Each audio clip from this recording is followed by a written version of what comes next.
bem? Bom dia, então, a todos, todas, né? Não sei se vocês já olharam lá no Google Sala de Aula. Eu coloquei a atividade dessa semana e a atividade, ela contempla um exercício de leitura. Então, não tem um exercício, uma atividade para ser executada. Então, uma redação, não tem um exercício para responder, não tem nada para fazer especificamente nesse sentido. Estou propondo que vocês leiam um texto, né, que é sobre quando se completou 100 anos dos 3 ensaios sobre a sexualidade escrito pelo Sigmund Freud, né? Estou levando em consideração o nosso projeto de leitura. Nós lemos no primeiro bimestre o Marx, né, o livro do Capital. Eles fizeram trabalho em grupo, a gente começou na escola a explicar sobre ele, e posteriormente a proposta sempre era fazer um seminário com esse tipo de trabalho, e acabamos que o trabalho terminou ou se concluiu através de, um, de uma pesquisa que vocês apresentaram sobre no conteúdo geral do Capital do Marx, ali na primeira parte, onde o Marx provavelmente tenha participado com maior ênfase, porque ele estava vivo, lembrando que o segundo e terceiro tomo, ou o segundo e terceiro livro do Capital, o Marx deixou alguma coisa escrito, mas quem organizou foi Engels, porque ele falece, né? No segundo bimestre, só para a gente relembrar, a gente leu, cada um fez 2 aforismas do Anticristo do Nietzsche. Então, Marx é uma crítica a toda a superestrutura, a palavra é importante, superestrutura, que são as instituições que dominam e que conduzem, de certa forma, o pensamento social, e especificamente o Capital é uma crítica ao capitalismo, é uma crítica também à religião, é uma crítica aos meios de produção, é uma crítica ao ser humano que deixou-se consumir-se, né, de certa forma, pelo sistema capitalista que gera capital para as pessoas. Com Nietzsche, a crítica já foi especificamente a uma dessas superestruturas, né, e que, para Nietzsche, como moral de rebanho, como espaço de decadência, a religião cristã, ela foi o alvo da crítica dessa obra e deste autor famoso. Então, seguindo a linha de raciocínio, nós vamos começar a estudar hoje, então, a proposta dos 3 ensaios sobre a sexualidade, né? O tema do artigo que está lá é a teoria freudiana da sexualidade. 100 anos depois, então ele escreve esse texto em 1905 e vai concluir o texto em 2005. Concluir o texto, não, o texto proposto pelo Marco Antônio Coutinho Jorge, 100 anos depois do escrito do Freud, obviamente, né, onde 100 anos depois a gente tem que o Freud ele falece em 1939, né, bem no início da Segunda Guerra Mundial, né, a guerra já tinha eclodido e o Freud ele vem a falecer. Então, a teoria da sexualidade é outro tabu, né, dentro desses. Né, então, o Marx com a crítica sobre a sociedade capitalista, o Nietzsche com a sociedade cristã ocidental, e agora com os conceitos específicos da teoria sexual, né, que nós vamos estudar. Então, em 1905, o Nietzsche morre em 1900, então 5 anos depois, em 1905, o Freud aparece no cenário do pensamento ocidental. Ele é um médico, ele é um neurologista, e ele primeiro ele quer entender, né, de certa forma, como funciona a mente humana, e não só na sua perspectiva fisiológica, porque o Freud, ele consegue, vocês têm um vídeo lá bem teórico, de 11 minutos para assistir, vocês vão poder entender, vocês vão conseguir ver a meticulosidade dos temas que o Freud vai abordar a partir da perspectiva de que a nossa sexualidade ela não é um dado que começa a partir de um certo momento já na nossa fase ou pré ou adolescente ou quiçá adulta. Então Freud ele inova e ele de certa forma assusta a sua época porque ele diz que a sexualidade se dá nas fases iniciais da vida, né? Então assim, os seus discípulos eles vão perceber e vão começar a entender quando Freud está no seu primeiro momento estudando a fase sexual, as fases que o desenvolvimento da sexualidade, e por isso da personalidade, por isso da constituição do nosso ser ali no bebê, na criança de 1 mês, 2 meses, 3 meses, 6 meses, 1 ano, 2 anos, ele vai reconhecer nessas instâncias da nossa vida as fases que ele vai descobrindo junto com uma disciplina, né, com uma reflexão que se tornou conferência, que se tornou uma teoria da psicologia que a gente chama de psicanálise, né? Ou seja, análise da psique, análise daquilo que é mais profundo. O que é profundo? Então, o Freud ele conhece um francês e faz cursos com esse francês chamado Charcot, e os dois começam a querer fazer uma inferência não só na consciência humana, mas no que vai ser chamado posteriormente de inconsciente através da hipnose, né? Então, como abordar o inconsciente humano? Através da hipnose. A hipnose seria o espaço que o ser humano estaria ali revelando, né, revelando para o hipnólogo, que deveria ser um médico, segundo Charcot, e Freud vai nessa linha num primeiro momento, tentar decifrar por que as pessoas. Então a gente está no início do século XX trabalhando com uma doença nova, né? Qual é a doença quais são os espasmos doentio do século XX? A histeria, né? São pessoas que eram ditas por histéricas e que tinham grandes situações que deixavam as pessoas assim jogadas ao chão. Na verdade, seria uma instituição da loucura, né? Então, Freud ele vai trabalhar junto, primeiramente, com o Charcot, fazendo cursos, entendendo o processo da hipnose, para tentar compreender como que a hipnose poderia ajudar, né, no primeiro momento, a compreensão dessa mente.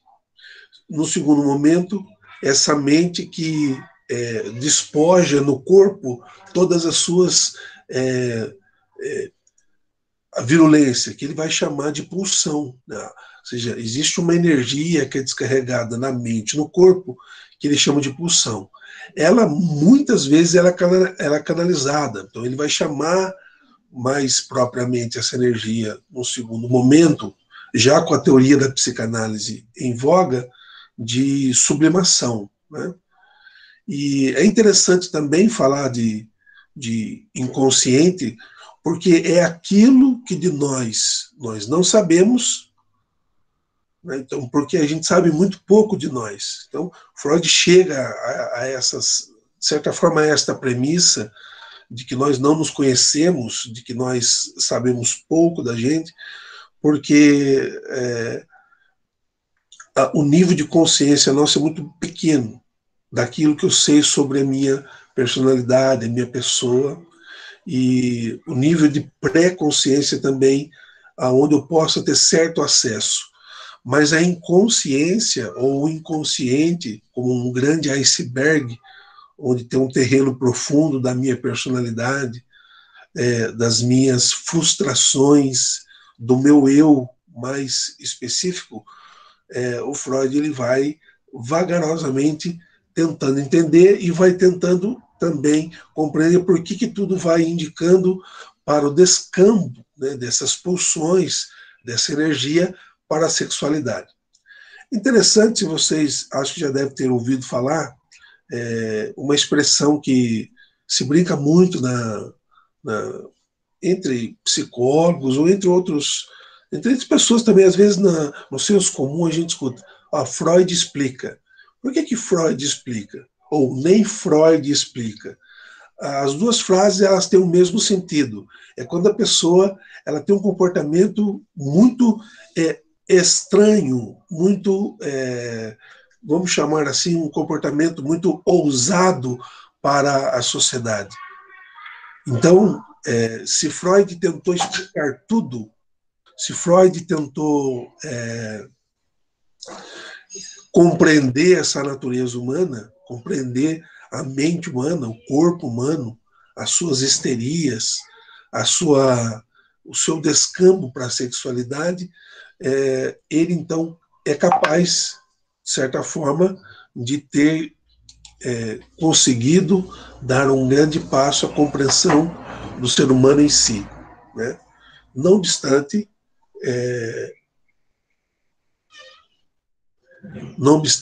essa compreensão ela fica marcada exatamente pela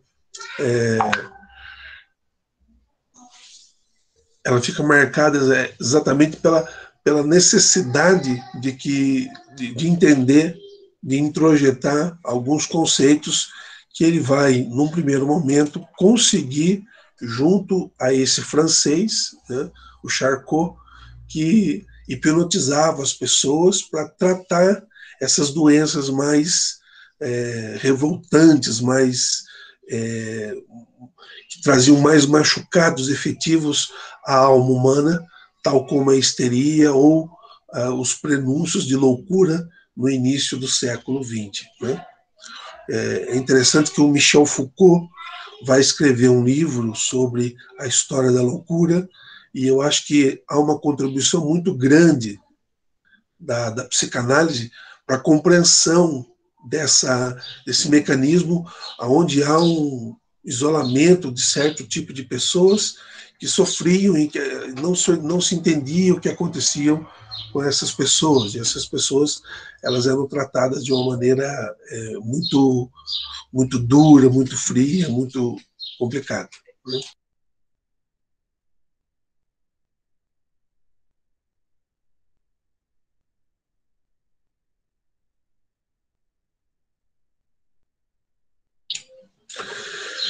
E aí, nesse sentido, a proposta da semana de exercício efetivamente será então assim: você reservar do seu tempo.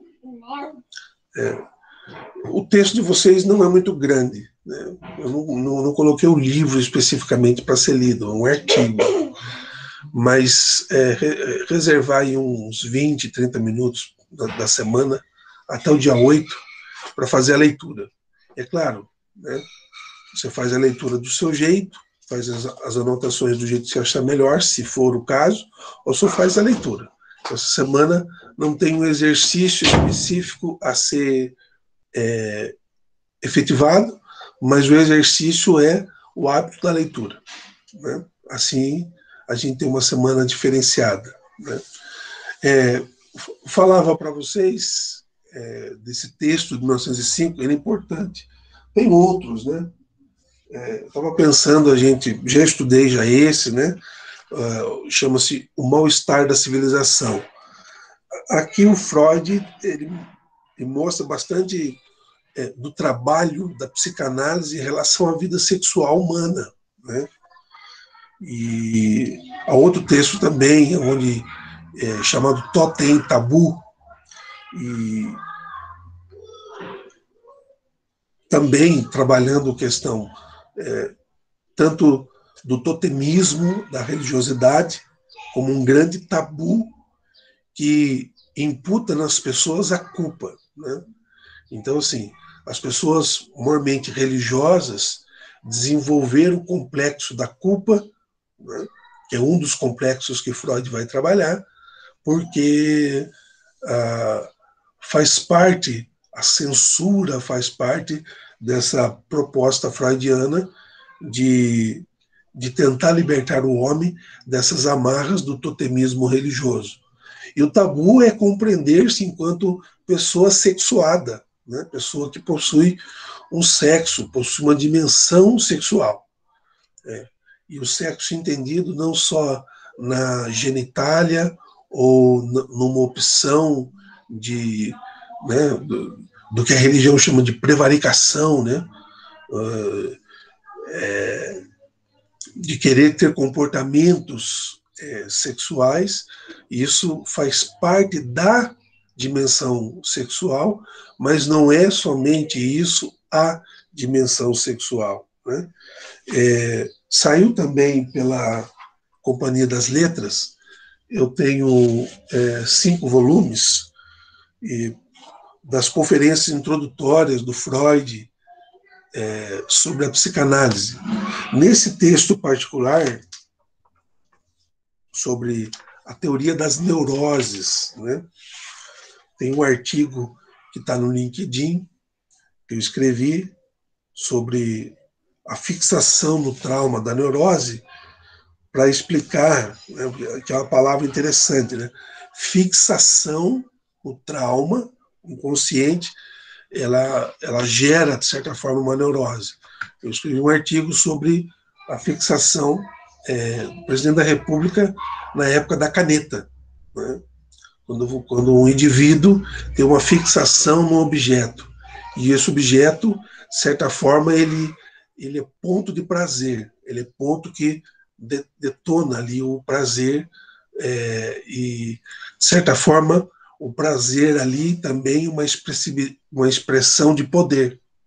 Então, é prazer e poder embutido no objeto, né? E que causa no provedor um certo instinto, né? Então, o Freud vai chamar esse instinto, né, de id, né? Esse instinto que não pensa, que não raciocina, que quer só, que só quer, ele vai, ele é irreflexivo, né? Ele não pensa. Então, nesse sentido, nós teríamos que entender alguns fundamentos da teoria freudiana para poder compreender essas palavras, trauma, libido, né? As fases, como ele vai chegar na ideia de sublimação, o que é de fato o inconsciente, enfim. Bem, caminhando um pouquinho, logo depois dele fazer alguns cursos e ter uma intimidade com o Charcot, Freud ele começa a trabalhar e já atender pacientes, como médico, neurologista, junto com outro alemão chamado Breuer, um amigo dele.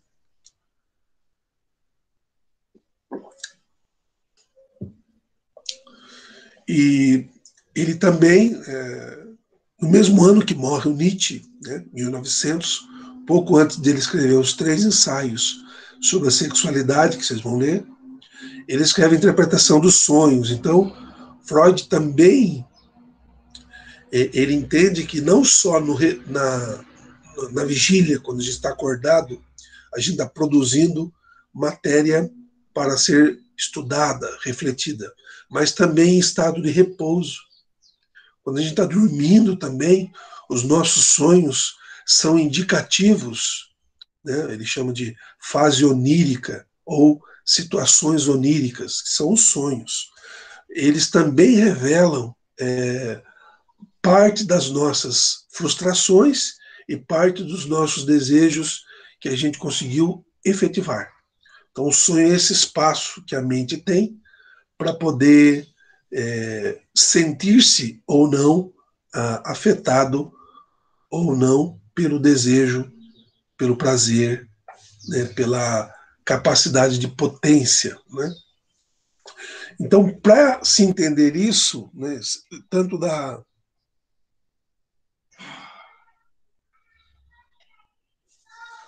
primeira questão, né, da psicanálise, como nas demais teorias, o Freud ele começa com uma pequena ideia: o corpo como fonte de toda experiência mental. Então nós somos um corpo, né? Nós possuímos um corpo. Possuímos uma voluntas. O que é uma voluntas? A vontade. Bem, no primeiro ano, no segundo ano, a gente poderia revisitar alguns conceitos que provavelmente estão presentes no currículo, o que é a vontade? A vontade, ela é a dimensão específica do desejo, e essa expressão do desejo, ela é exigida através das escolhas, e as escolhas são frutos de deliberações, ou seja, você delibera, você vê o que é melhor para você, o que é melhor para você naquele momento, né?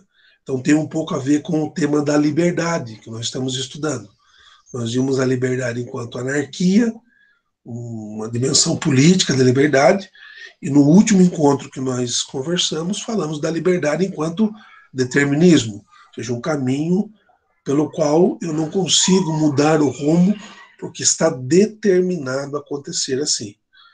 Bem, se o nosso corpo é fonte da experiência mental, e como primeiro dado eu tenho a vontade enquanto potência ou capacidade de desejo, de deliberação e de ação, nós temos aí, de certa forma, uma proximidade com o último tema da liberdade, um determinismo psíquico.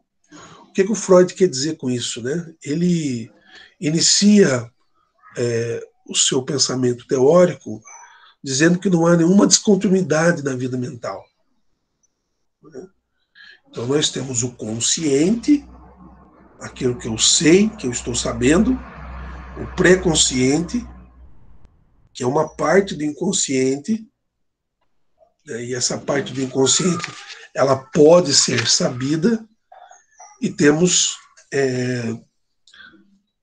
bem claramente esse iceberg, esse profundo enraizamento do nosso ser, que eu não sei exatamente o que está acontecendo, eu não tenho ideia, eu não consigo chegar no conceito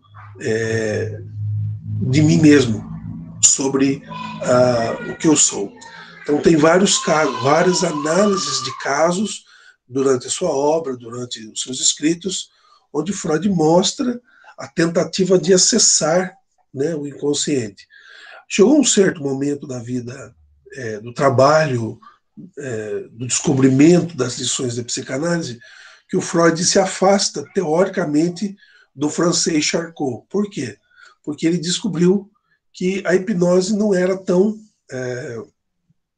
tirar a pessoa de si usando algum método não era o principal foco, ou não estava dando resultados como ele esperava.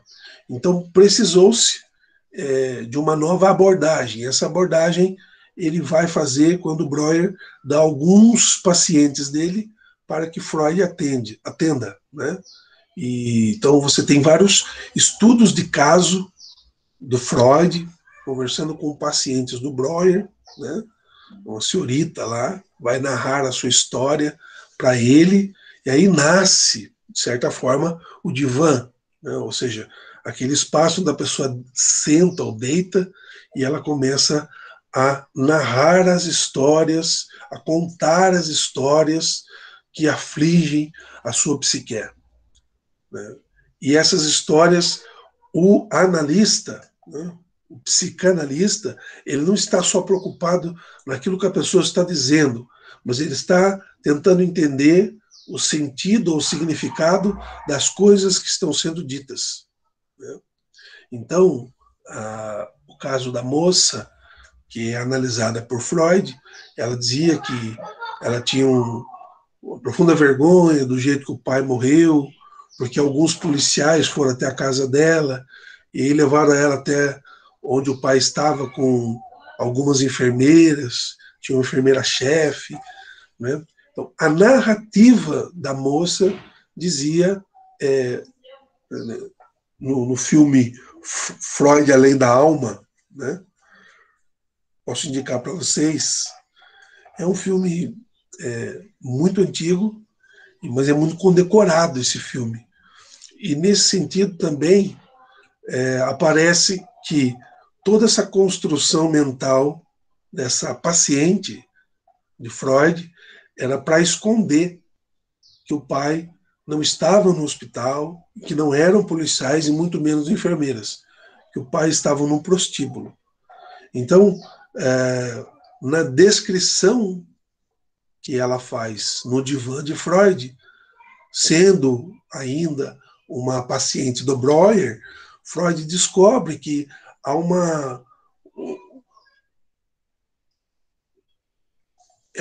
existe uma fonte, né, uma potência de descoberta que é a verbalização. Isso é importantíssimo para o psicanalista. Ele não tem outra matéria de análise, outra matéria de trabalho, se não for fazer essa conversa com você e preocupar-se naquilo que você não está dizendo, mas acaba aparecendo na sua fala, né? Então, há uma técnica que se aprende para isso e os psicanalistas, eles utilizam-se dessa técnica, né? E o primeiro grande tópico, então, que após o corpo e o inconsciente, então, temos o corpo, no corpo nós temos consciência, aquilo que sabemos porque sabemos o que fazemos, e nós temos também o que nós não sabemos do que fazemos. É nesse sentido, é sobre este invólucro de conteúdo que o Freud está preocupado a ajudar a compreender, né? Provavelmente, alguns não queriam que ele mexesse com isso, né, que seria o grande objeto, né, de santidade humana, né, esse invólucro, o inconsciente. Também a gente não se sabe se a gente consegue, de fato, acessar, né, esse poço sem fundo, que é o nosso inconsciente, mas eles vão, ele ou essas situações vão nos dando alguns critérios para seguir e tentar compreender as mazelas, as misérias e também as exaltações humanas, tanto como as pulsões e os instintos. O que é uma pulsão? Freud vai entender que pulsão é uma energia. É uma energia que quer vida. Então, nós temos essa energia. Se nós temos um corpo cuja a matéria primária é a realização, a vontade, ela quer, obviamente, descarregar esta energia. E como que ela faz isso? Através, muitas vezes, do libido. O que é o libido? Para Freud, o libido ele é potência sexual, né? É tesão pela vida, é a capacidade de sentir prazer, é conhecer-se, e conhecer-se no sentido exógeno, erógeno, no sentido interior, conhecer o seu corpo, tocar o seu corpo. Então, o libido, ele pode ser, em algum momento, uma pulsão de vida, né?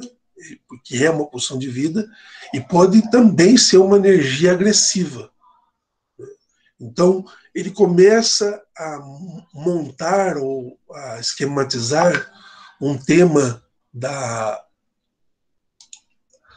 sua teoria sexual sobre essa energia. Então, é uma palavra latina, libido, né, que significa desejo, anseio, e é uma energia aproveitável para os instintos da vida. O uso do termo por Freud é às vezes confuso, né, muitas vezes, uma vez que o descreve como quantidade mensurável. Né? Quer dizer, a quantidade de libido que está numa situação. Né? Então, quando nós estamos numa situação de flerte e de contato corporal, o libido é acionado.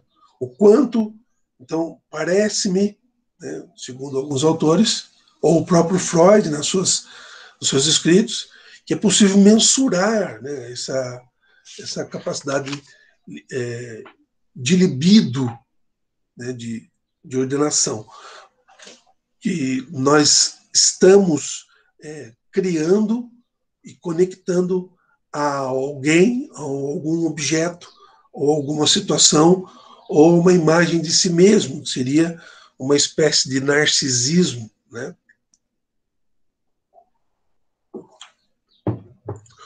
Para a teoria sexual, o correto seria a gente passar por um processo chamado de catexia. Né? O que seria isto? Seria pegar toda essa energia do libido, direcionar ela para uma representação mental da pessoa, do objeto, coisa, né? E de modo que ela não se mova, né, ao relento, de uma forma desordenada. Só que o controle do libido não é tão simples assim. O controle do nosso desejo sexual. Então, um primeiro momento na teoria psicanalítica, eu acredito que o Freud, né, ele acaba descobrindo alguns dados ali na vida sexual dos pacientes que é importante, né? Que seria um pouco de uma certa concepção platônica do prazer. Qual seria essa concepção platônica do prazer? A insatisfação constante. Né? Então, em vários divãs, né, da vida, você vai encontrar, por exemplo, essa insatisfação constante quando a pessoa ela só quer somente ser, ela só quer somente ser sexo. Né? Ou seja, ela não quer o outro pelo outro e nem o outro na sua totalidade. Ela só quer no outro a ausência de energia libidinal, ou seja, de prazer, que lhe está faltando.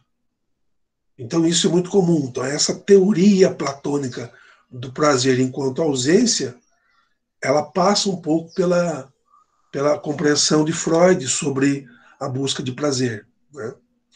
Isso é muito. Qual é a palavra que a gente pode usar aqui? Frustrante. Né?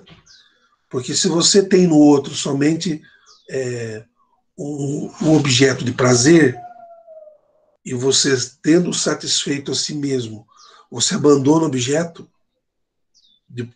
que você estava nele buscando prazer, você vai frustrar o outro. É uma palavra, é um mecanismo de defesa, né? O que é a frustração?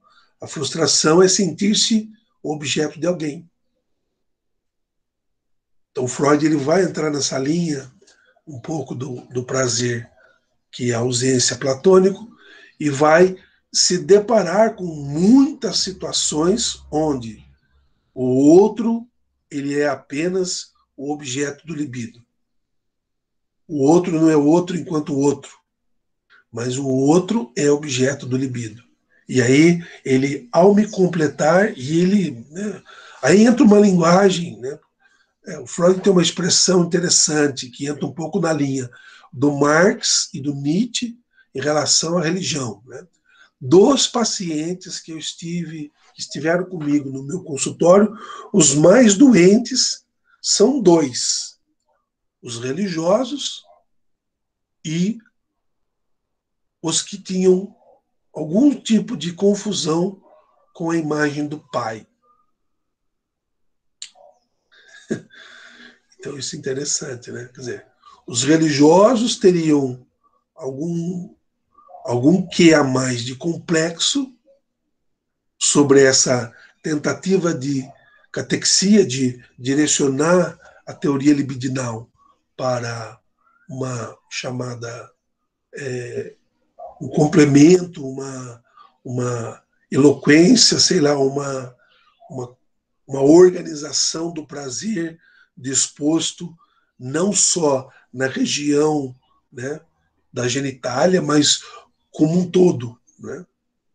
E as pessoas, sobretudo as moças, as mulheres, né, mas isso serve para todos também, né? O Freud depois ele, como dizendo, a figura do pai é exatamente um ponto crucial para entender as frustrações da vida do indivíduo, né? A ausência de um pai, né? Nós estamos falando isso de 100 anos atrás, né? Mais de 100 anos. Então nós estamos falando de uma sociedade ainda muito mais patriarcal, de textos e concepções muito mais patriarcais e de uma compreensão de mundo familiar muito mais patriarcal. Então isso tudo se assevera, se torna mais latente quando se vai analisar essas estruturas do libido na concepção de Freud, lá mesmo, há 100 anos atrás, um pouco mais de 100 anos. Né? Eu estou com um texto aqui que eu passei para vocês e não está respondendo. A um certo momento da teoria da sexualidade, os conceitos que Freud vai aplicar à sua clínica passam pelo que ele chama de estrutura da personalidade. Então, todos nós, segundo Freud, temos uma estrutura de personalidade, que ele vai chamar de id, ego e superego. Né? Quer dizer, são reflexos técnicos e teóricos que Freud vai colocar de uma forma estruturada, enquanto teoria, para tentar entender todo o mecanismo comportamental do corpo e da psique do ser humano como um todo, nas suas maneiras diferentes de lidar, não só com a libido, mas de lidar também com o sentimento de culpa, de lidar com a ausência do pai, de lidar com o desejo pela mãe, de lidar com as fases iniciais da sua pretensa sexualidade, enfim. Né? Então, o primeiro termo, né, da estrutura da personalidade que Freud vai oferecer é o id. O que seria essa expressão id na teoria psicanalítica? Seria tudo que é herdado, né, que se acha presente no seu nascimento, que nos constitui acima de tudo. Portanto, de certa forma, são todos os nossos instintos. É uma primeira expressão da nossa forma psíquica. Então, o que é o id? A gente pode considerar o id como instinto. E se é instinto, então ele tem algumas preservações. Né? Eu acredito que o grande instinto vital, o grande elan vital do instinto é manter a vida. Então, a gente procura, de todas as formas, de todo modo, manter a vida digna, manter a vida potente, manter a vida boa, bela, verdadeira. Né? Então, o instinto, ele colabora, é uma situação básica da nossa sobrevivência, estender-se. E o instinto também leva você, por isso que o Freud entende que ele tem um quê de sexualidade, porque ele quer também levá-lo à sua extensão, ou seja, à reprodutividade. E, obviamente, a reprodutividade passa pelo aspecto da sexualidade, do coito, da distensão do libido no mundo, né? Da dispensa de libido no mundo. Bem, é uma estrutura da personalidade original, ela é básica, central, ela está exposta a algumas exigências somáticas do corpo e está em relação com o ego e com o superego. Então, para a gente só relembrar, a primeira estrutura da personalidade é o id. É ele que vai encontrar no corpo e vai dispensar do corpo toda essa energia que a gente chamou de libido, e essa energia ela pode, de acordo com as relações com o ego e o superego, que eu vou falar ainda, ser canalizada para uma pessoa e não ser sempre trabalhada como um tema do prazer como ausência, mas do prazer como presença, ou do prazer como consequência, ou do prazer como amizade, ou do prazer como um desinteresse. Seria uma forma muito nobre, né, de enriquecer a sua vida, o seu ego, o que você é em si, não querendo uma resposta imediata do outro, que é mais comum de todos nós, né? Bem, o que é o ego? Então, são 3 premissas das partes que formam a chamada, tecnicamente, estrutura da personalidade. O id são os instintos. Ele é descabeçado, ele é irrefletido, irreflexo. Agora, o ego para Freud é diferente. Ele é parte do nosso aparelho psíquico que está em contato com a realidade externa. Então, ele tem uma vantagem, né, de ter um pouco mais de bom senso, né? Só que essas dinâmicas internas entre, por exemplo, o id e o ego acontecem tal qual as sinapses mentais. É muito rápido e a decisão ela depende muito, em grande grau, do indivíduo, do bom senso, do momento que ele está em relação à sua consciência, da sua possibilidade ou não de lidar com todos os tramas, desde a sua concepção de identidade, saber-se quem se é, saber-se para onde vai, enfim, né? Só que o Freud vai entender isso a partir de um bebê, né? A partir da primeira infância. E nesse sentido, né, o ego ele se desenvolve a partir do id. Então, assim, ele não vem de uma estrutura organizada racionalmente. Ele vem de uma potência de energia que quer explodir. E, nesse sentido, à medida, por exemplo, que um bebê torna-se conciso da sua própria identidade, ou seja, em que momento, né, tem um texto também no LinkedIn sobre o amadurecimento da pessoa, e aí é um autor que é discípulo de Freud, chama-se Donald Winnicott, e ele fala o seguinte, pegando a ideia de não ser heraclitiano, né? O não ser é. O não ser é. Passando pelo crivo do Heidegger, que também está elaborando seus trabalhos por essa época na Alemanha, né? Freud está ali na Áustria, na Alemanha, Heidegger está na Alemanha, né? Como ser cônscio da sua própria identidade, no sentido de que a algum momento da nossa existência eu era com minha mãe, era uma coisa só, e a partir de algum momento eu tomo consciência de que eu sou alguém desprovido de qualquer tipo de proteção. Esse momento é o start de que eu tenho o meu ego. como, quando e de que maneira isso acontece. Como descrever isso? Como descrever a autoconsciência de uma criança, em que ela aprende que ela é mais do que um aglomerado celular, né?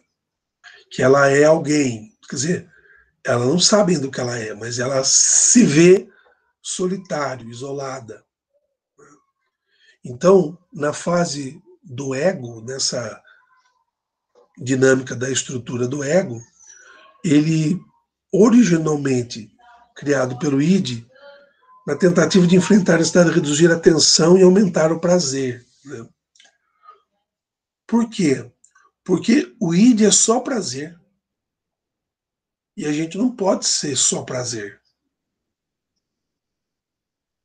A gente precisa do bom senso e aprender a lidar com as frustrações. Então, desde bebê, a estrutura psíquica, segundo Freud, vai nos ensinar a ter a gente precisa se realizar, precisa ter os desejos atendidos. Por isso que o mimo à criança é muito grande, né? Então, assim, de certa forma, a civilidade estraga muito a criança quando mima demais, né? A gente vai ver, por exemplo, uma das coisas que a criança mais gosta, o que vocês acham que é? Obviamente, o primeiro aprendizado é a sucção. E o que mais é gostoso para uma criança pequena, onde ele vai ter uma relação e vai aprender a sugar, é o seio materno. Então, nesse sentido, todos nós, né, vocês e eu, todo ser humano, passou por esse processo, né, da fase da boca, que eles chamam de fase oral, onde nós teríamos, essa, essa fixação, né? O bebê tem a fixação pelo id, na fase oral, pelo seio materno. É claro que a gente não está levantando nenhuma lebre aqui de distorção, de aberração do ponto de vista sexual. Nossa, mas é minha mãe, né? Isso é muito importante na teoria freudiana, compreender, né, o que mais tarde a gente vai falar aqui do complexo de Édipo, né? Não nesta aula, mas numa próxima, sobre o texto. Vocês vão já ter lido uma semana do texto sobre os três ensaios sobre sexualidade. Mas o ego ele tenta diminuir um pouco essa tensão do id, que é totalmente expressivo para a busca do prazer. Mas para fazer isso, né, o ego ele tem que controlar e regular os impulsos do id, de modo que o indivíduo ele consiga soluções menos imediatas e mais realistas. Então,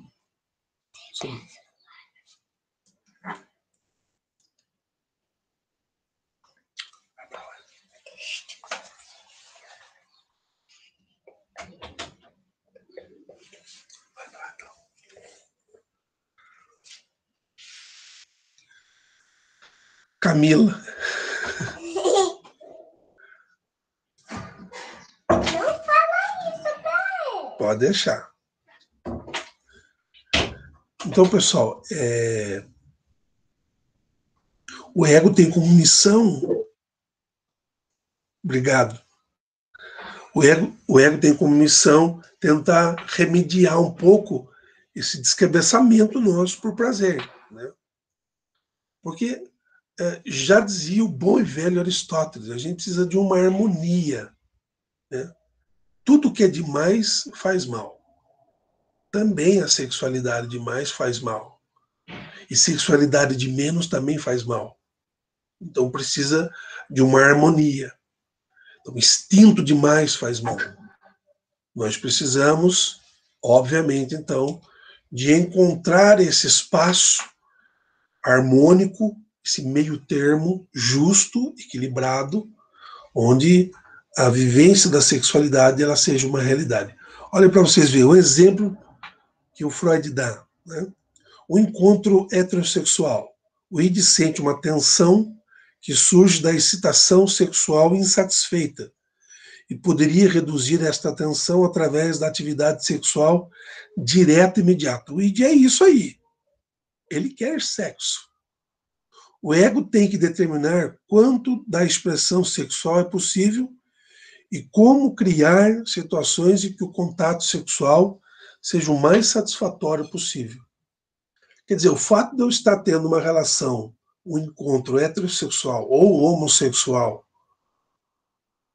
ou com um grupo de pessoas variadas, na perspectiva da sua opção sexual ou do seu gênero.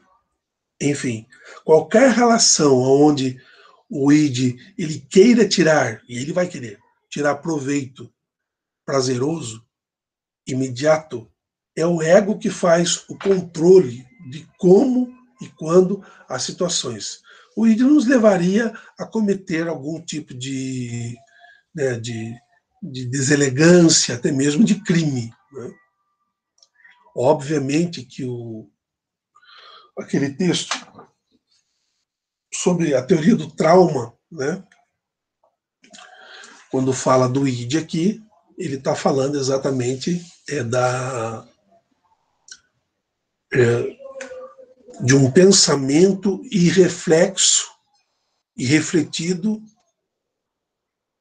que não mede as consequências, é exatamente isso, não mensura as consequências do que deseja.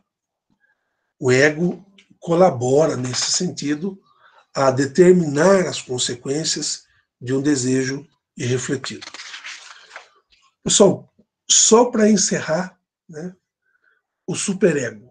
Eu já disse no início, o superego ele representa, então, todas as estruturas culturais, sociais, que estão fora da nossa mente, mas que são introjetadas na mente e que nos ajudam a ter um pouco de vergonha, a ter um pouco de bom senso, a ter um pouco de medo, a ter um pouco de, sabe,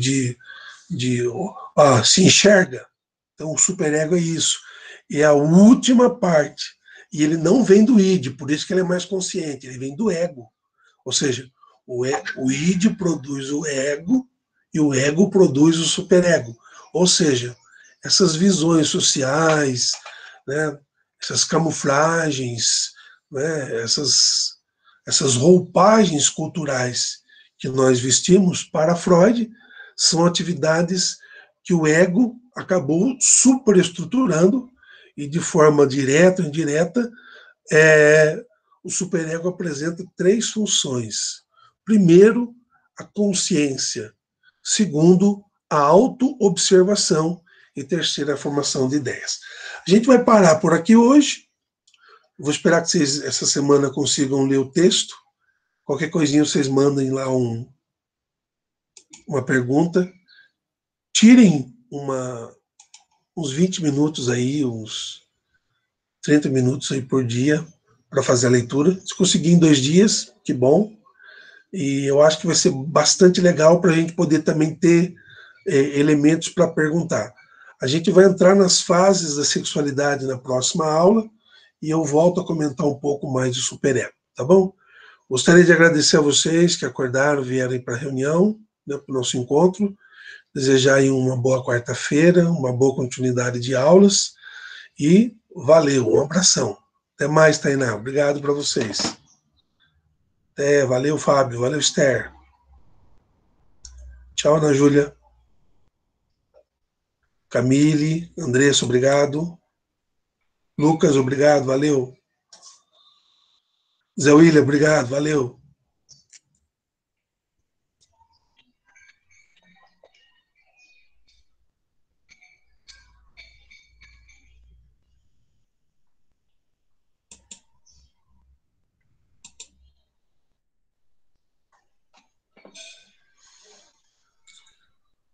Thaís e Maria Alice, tchau, tchau, valeu, obrigado. Gabriel, valeu.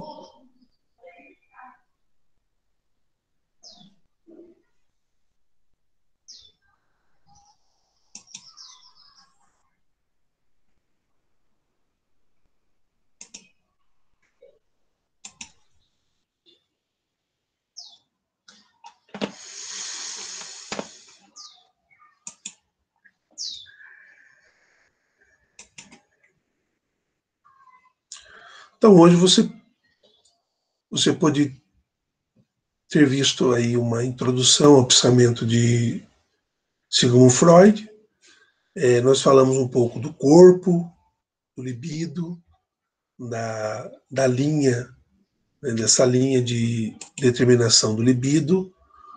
Falamos também das estruturas da personalidade, dos 3 tópicos, né, do id, ego e superego. Vou falar um pouco mais do superego. E o texto é sobre as 3 concepções de sexualidade, né?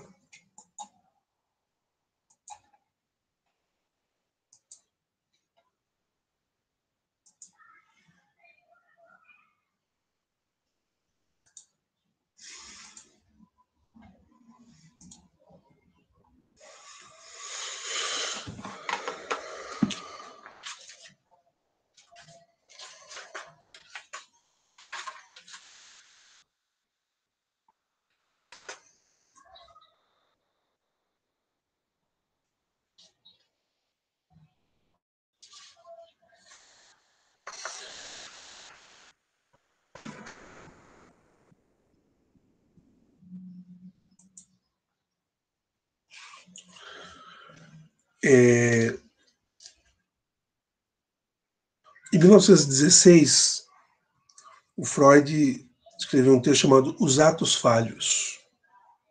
É interessante, né? Eu vou fazer uma leitura aqui, vocês me dão licença, né? Diretamente do texto freudiano, traduzido pela Companhia das Letras. Ele diz assim, já com a teoria da psicanálise, né? 5 lições apresentadas, mas pressupõe o senhor do conhecimento de todos que a psicanálise é um procedimento por meio do qual se trata clinicamente os doentes dos nervos e dou-lhes um longo exemplo de como, nessa área, muito se dá diferentemente do que ocorre nos demais domínios da medicina, ou mesmo em franca oposição a estes. Neles, quando submetemos um doente a uma técnica médica que lhe é nova, em geral minimizamos os problemas inerentes a ela, confiantes lhe asseguramos que o tratamento em questão terá êxito. Mostramos a ele as dificuldades do nosso método, o tempo que este vai demandar, os esforços, sacrifícios que vai exigir e assim por diante. Está falando exatamente de que psicanálise funciona tal como outro referencial da medicina. Essa é a convicção do Freud, né? Lembrando que o texto é de 1916. Né? O paciente fala, relata experiências passadas e impressões presentes, se queixa, confessa seus desejos e impulsos emocionais. O médico ouve com atenção, busca dirigir o curso dos pensamentos do paciente. Olha só, busca dirigir o curso do pensamento dos pacientes. Instiga-o, compele sua atenção para determinadas direções.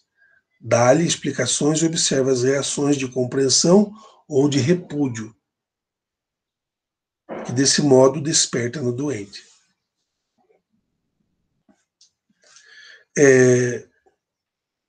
Um pouco mais adiante no texto, Freud diz: com palavras, uma pessoa capaz de fazer outra feliz ou de levá-la ao desespero. É com palavras que o professor transmite seu conhecimento aos alunos. E é também por intermédio das palavras que o orador arrebata a assembleia de ouvintes e influi sobre os juízos e decisões de cada um deles. Então, a importância do relato, a importância da fala, né? E toda a inferência que falar, pensar, refletir, instigar, conduzir, dirigir, enfim, tudo isso que o médico vai fazer no paciente usando do recurso da palavra.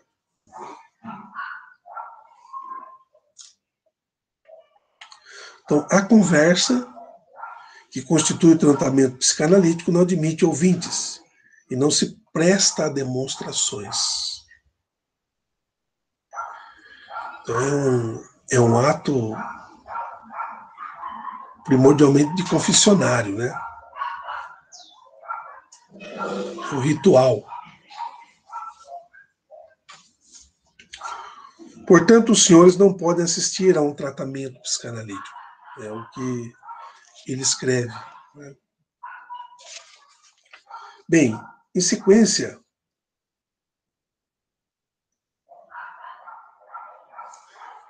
ele vai falar um pouco de Alexandre o Grande, né?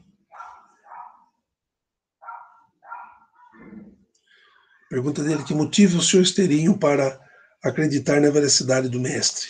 Né? Bem,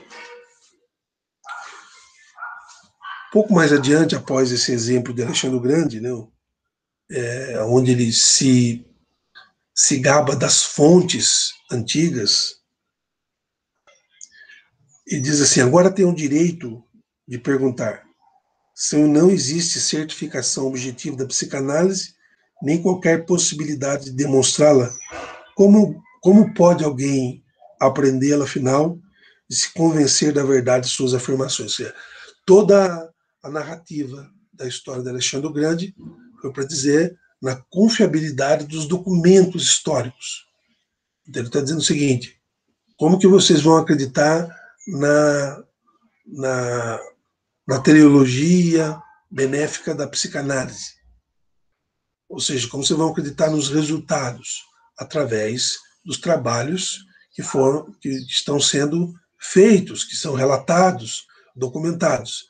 Mas não posso admitir que será que alguém estava querendo assistir a algum tipo de análise?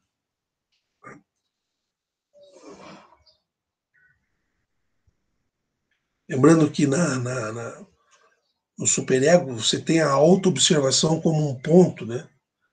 Inclusive é o segundo ponto do superego. Então ele vai dizer assim: não,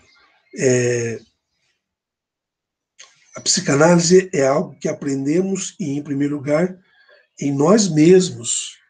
Né?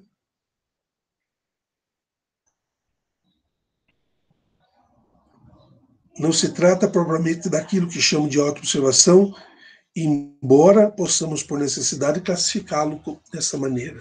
Né? Bem,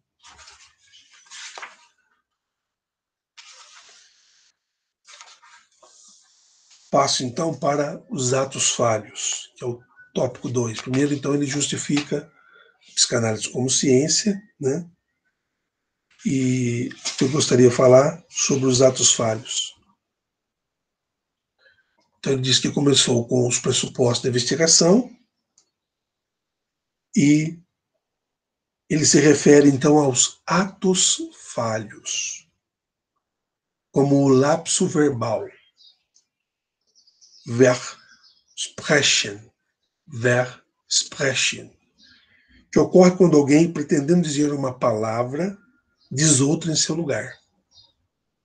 Ou quando isso lhe acontece ao escrever, podendo a pessoa notar ou não o equívoco, ou como o lapso de leitura, Verlesen, quando se dá em um texto impresso ou manuscrito, lemos algo diferente do que está escrito, ou o lapso de audição, Verhören, em que se ouve algo diferente do que foi dito, sem que, é claro, se possa atribuir o equívoco a um distúrbio orgânico da capacidade auditiva.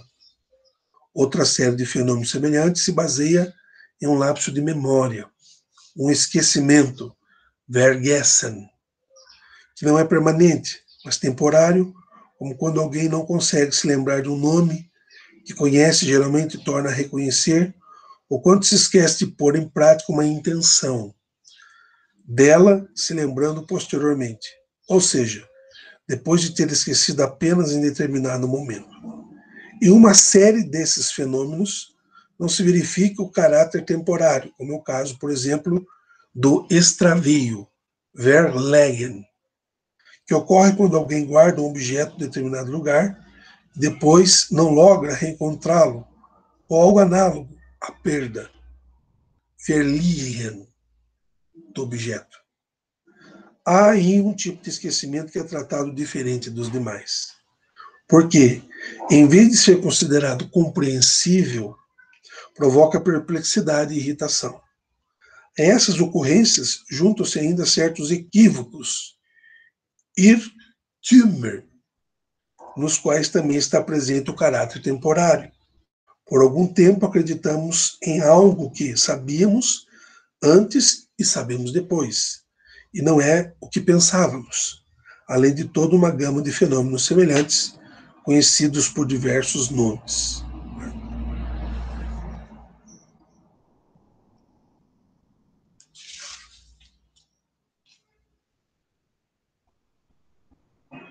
Então, o ato falho, né, não seriam apenas pequenas coincidências que você não consegue, dentro de toda essa amálgama que o Freud apresenta, de qualquer tipo de classificação de esquecimento, ou de erro, de falha, enfim, né, ele indica, né, esse lapso verbal indica muito mais coisa.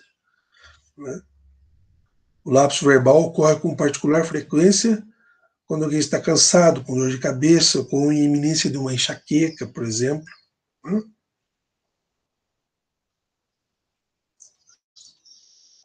Tudo isso, de certa forma, apresenta